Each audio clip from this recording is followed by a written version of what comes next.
Devotions are the passive skills in Grim Dawn, and they are shown as stars in constellations.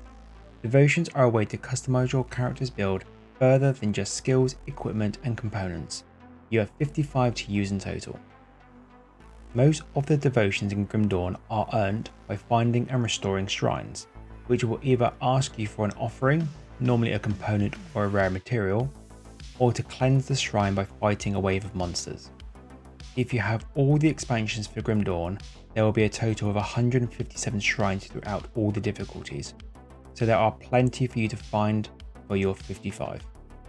Once you have all 55 devotions, it is still worth completing shrines, as they will drop equipment for you which can be useful whilst leveling. To spend your devotions after earning them, open your devotion screen and select a star, the devotion, in a constellation. You always start at the Crossroads constellation, and this will grant you one of 5 affinity points that you will need to expand to other constellations. Completing most constellations will grant you further affinity points that you will need to continue expanding. Depending on your build, you'll be looking to unlock different constellations and therefore spending time planning how to acquire affinity points whilst maximizing the benefits of the devotions themselves is well worth it. Devotions are not just about buffing your character, as many constellations have a bonus passive skill that you can unlock and assign to either an active or a toggled skill. These passive skills will level up over time as they are used, and combined with the right skills can really bring your build to life. If you make a mistake with your devotions, do not worry, as you can visit the spirit guide and refund them just as you would a skill from the master trees.